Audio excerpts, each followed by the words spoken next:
Fala galera, beleza? Chegando mais uma história de um grande sucesso dos games do final dos anos 90. E antes de começar, já deixa seu like, se inscreve no canal e ativa o sininho, beleza? Bora pra história! A história de hoje é Resident Evil 1. Lançado no ano de 1996, Resident Evil 1 até hoje é considerado um dos melhores games para o PS1 e figura na maioria das listas dos melhores games da história. De uma forma errada, ele é dado crédito de criador do gênero survival horror, um estilo de game que já havia sido introduzido anos antes com vários outros jogos de terror da época. A história do game se passa em 1998, quando crimes bizarros começam a assolar a pequena Raccoon City. As vítimas, normalmente andarilhos e turistas que passam pela floresta nos arredores da cidade, são brutalmente assassinadas e seus corpos apresentam sinais de canibalismo e violência extrema. O departamento de polícia de Raccoon decide enviar seu time de elite, o Stars, para cuidar do caso. A primeira equipe enviada é a Bravo, que perdeu contato com a delegacia minutos após entrar na área da floresta. Após 24 horas sem contato via rádio, a equipe Alpha é enviada e se surpreende ao encontrar o helicóptero da outra equipe completamente abandonado. Enquanto checavam os arredores em busca de pistas sobre a localização dos policiais desaparecidos, Joseph Frost, um dos membros da equipe Alpha, é atacado por cães selvagens que aparentam um estado de decomposição avançada. Abandonados por Brad Vickers, piloto da equipe que foge, levando o helicóptero, os oficiais sobreviventes se veem sem opção a não ser refugiar em uma mansão que é avistada ao longe.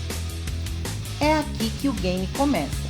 Você assume o papel de Chris Redfield ou Jill Valentine e deve investigar a misteriosa casa, ao mesmo tempo em que procura por seus companheiros e tenta sobreviver a uma leva de criaturas que infesta o local, desde humanos transformados em zumbis até criaturas mais fortes e mortais.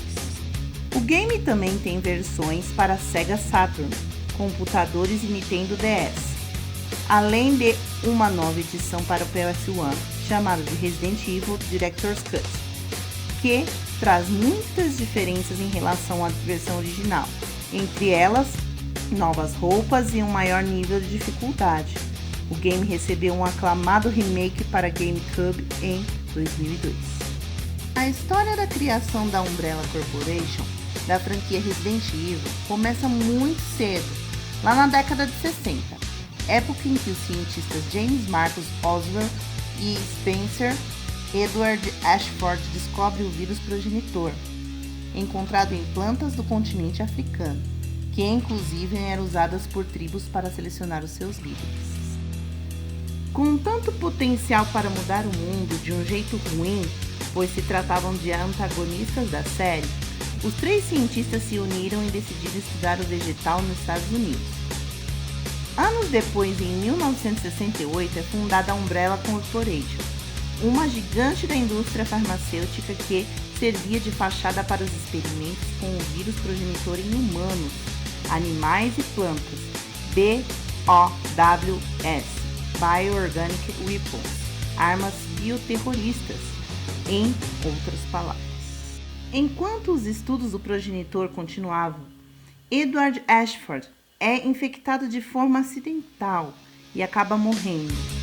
Nessa época, a Umbrella tinha duas filiais, uma no continente africano e outra em uma mansão nas montanhas Arcloyd, nos arredores de Raccoon City. James Marcus avançavam com suas pesquisas e, de forma exímia, conseguiu criar uma arma ainda mais poderosa, o T-Vírus, que era a união do DNA do progenitor com sanguessugas. Depois da descoberta, 2 estagiários tomaram frente do projeto e continuaram chefiando a empreitada. Sabem quem eram esses dois? Os icônicos vilões da franquia Resident Evil, William Birkin e Albert Wesker. As opiniões de Spencer e Marcus começaram a divergir, resultando em disputas pelo poder dentro da empresa. A situação começa a ficar insustentável, então Spencer ordena que Birkin e Wesker matem James Marcus. Vou deixar aqui agora para vocês 4 curiosidades sobre Resident Evil. 1. A franquia nasceu com o nome Biohazard. Esse nome foi original lançado no Japão. 2. A mansão foi baseada em casas assustadoras do mundo real. Um dos cenários mais marcantes da franquia é a assustadora mansão do primeiro Resident Evil. Muitos jogadores não sabem, mas ela foi baseada em residências reais e que realmente assustaram o time da Capcom. Para criar a ambientação de terror perfeita, a produção se baseou em casas de estilo europeu que aparentavam esconder segredos sinistros em suas paredes. Além disso, muitos dos cenários pré-renderizados do game também tiveram inspiração no famoso The Stanley Hotel, que foi transformado no assombrado Hotel Overlook do filme O Iluminado, de Stanley Kubrick. Resident Evil entrou para o livro dos recordes pelo pior diálogo. Em 2008, Resident Evil entrou para o livro dos recordes por um motivo um tanto quanto infame, por um diálogo ruim. O jogo levou o prêmio de pior diálogo dos games por frases como "é uma arma, é muito poderosa, especialmente contra coisas vivas", ou pela famosa "essa foi por pouco, você quase virou Jill Sanduíche", que marcaram a franquia. Quarta e última curiosidade sobre Resident Evil: Devil May Cry seria Resident Evil 4. A franquia de hack and slash da Capcom, Devil May Cry teve as suas origens em Resident Evil. Inicialmente, o time de desenvolvimento queria apresentar algo totalmente diferente no quarto capítulo da franquia, de Survival Horror. A ideia na época era fazer um jogo mais estiloso e repleto de ação, protagonizado por um personagem chamado Tony, que teria habilidades sobre-humanas obtidas por meio de biotecnologia. Com o andamento do projeto, os desenvolvedores perceberam que estavam se afastando não apenas do gênero Survival Horror, mas também dos temas principais de Resident Evil. Por isso, o conceito e elementos desenvolvidos acabaram deixando de lado e posteriormente foram reaproveitados em Devil May Cry. Então é isso, galera. Esse foi o vídeo contando um pouco sobre Resident Evil 1. Se você gostou desse vídeo, deixa seu like, se inscreve no canal. E até o próximo vídeo. Tchau, tchau!